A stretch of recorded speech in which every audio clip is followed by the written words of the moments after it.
মহানৱমী পূজা ইতিমধ্যে সকলে অসমবাসী ৰাইজে জানে যে বেল্লেশ্বৰ দেৱালৰ যি দুৰ্গা পূজা এই দুৰ্গা পূজা গোটেই অসমত সমাদৃত লাখ লাখ ভক্তৰ সমাগম ইয়াত ঘটে।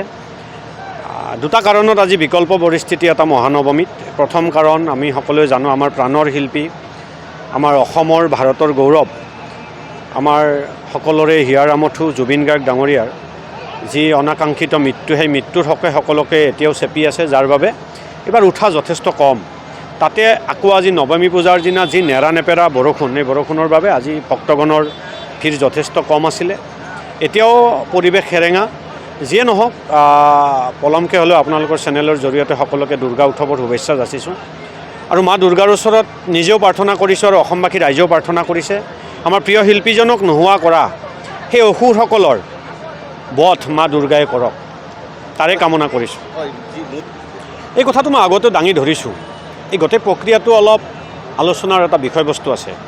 প্ৰথম কথা, যদি তেখেতক হত্যা কৰা হৈছে বা নেগলিজেঞ্চিৰ কাৰণে মৰিছে, সেই পাৰ্টটো কনস্পাইৰেচি পাৰ্টটো অসমত আহিব।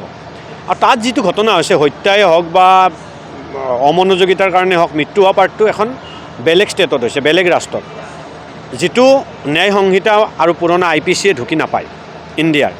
এতিয়া সেই আইনী প্ৰক্ৰিয়াটো কেনেকৈ তাৰ ঘটনাটো গোটেই ভাৰতীয় আইনৰ গণ্ডিত আনিব পাৰিব আৰু প্ৰকৃত দোষী শাস্তি পাব, অকল দুজনে নহয়। আমি দেখিছিলোঁ ভিডিঅ'বিলাক। অসম এছ'চিয়েশ্যনৰ ভালেকেইজন ব্যক্তিয়ে জুবিন গাৰ্গ সম্পূৰ্ণ অসুস্থ হৈ যোৱাৰ পিছতো তেওঁক লৈ ধেমালি কৰি আছিলে। সেইসকল কিন্তু সাৰি যাব নালাগে। আৰু তাৰ উপৰি আমি এটা কথা কওঁ, এইটো হত্যাই হওক বা এইটো এটা তেওঁক ব্যৱহাৰ কৰি মৃত্যু কৰাই হওক, আদিৰ পৰা অন্তলৈকে যিসকল ব্যৱসায়িক মনৰ মানুহ, অকল চেমকানু মহন্ত আজি হাইলাইট হৈছে। চেমকানু মহন্তক বাদ দিও কিন্তু বহু ব্যক্তি আছে, মই নাম নলওঁ, সময়ত আহিব। বহু ব্যক্তি আছে যিসকলে জুবিন গাৰ্গক একমাত্ৰ ইনকামৰ আহিলা হিচাপে ব্যৱহাৰ কৰিছিল। সেই প্ৰতিগৰাকী ব্যক্তিয়ে আইনৰ আওতালৈ আহক। আমাৰ প্ৰাণৰ শিল্পীজনক নোহোৱা কৰাত যিসকলে বিশেষ ভূমিকা ল'লে প্ৰত্যেকজনে শাস্তি পাওক। জুবিন দা কেতিয়াও আমাৰ মাজৰ পৰা নোহোৱা নহয়। জুবিন দা আমাৰ মাজত অমৰ হৈ থাকিব। কিন্তু মাত্ৰ 52টা বছৰত তেখেত আমাৰ মাজৰ পৰা নোহোৱা বাবে অসমে কি হেৰুৱালে, ভাৰতে কি হেৰুৱালে এতিয়া উপলব্ধি কৰিছে। গতিকে তেখেত যদি আৰু 15-20 বছৰ আমাৰ মাজত থাকিলহেঁতেন, হয়তো কেনেকুৱা এটা ধৰণৰ আৰু অসমবাসীক ভাৰতবাসীক দি গ'লহেঁতেন, এই কথাটো আমি আজি পৰিকল্পনাও কৰিব নোৱাৰোঁ, কল্পনাও কৰিব নোৱাৰোঁ। জুবিন গাৰ্গ ডাঙৰীয়া অমৰ হওক, সেইটো কামনা কৰিছোঁ। আৰু দোষী প্ৰত্যেকজনে শাস্তি পাওক। আৰু চৰকাৰেও অকল যদি 2-এজন দোষীক ধৰি 2-3 মাহ জেল খোৱাৰ পিছত মুক্ত আকাশৰ তলত আহি যদি মুক্ত হৈ যায়, তেনেহ'লে জানিব এইটো এটা ভেকু ভাওনা আছিলে। আইনৰ গণ্ডিত সকলোকে সোমাই লওক আৰু ফাষ্ট ট্ৰেক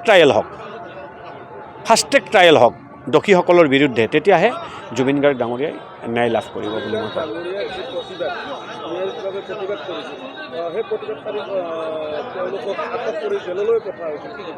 এই কথাটোতো আচৰিত। আজি যিসকলক অভিযুক্ত আছিল তেখেতসকলক ধৰিবলৈ আজি ডেট ধৰি দিয়ে পূজাৰ পিছলৈকে। আগে পিছে আমি দেখিছোঁ যে জিগ্নেশ মেৱানী এটা ফেচবুক পষ্টৰ কাৰণে গুজৰাটৰ পৰা তেওঁক ধৰি লৈ গুচি আহিছিলে।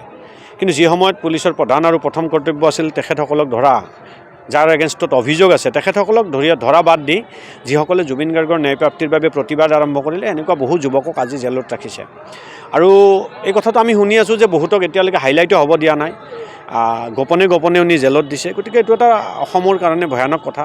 আৰু দেখিছে, আমি নিউজ চেনেলত দেখিছোঁ যে গছ কাটাৰ বিৰুদ্ধে জুবিন গাৰ্গে আন্দোলন কৰিছিল।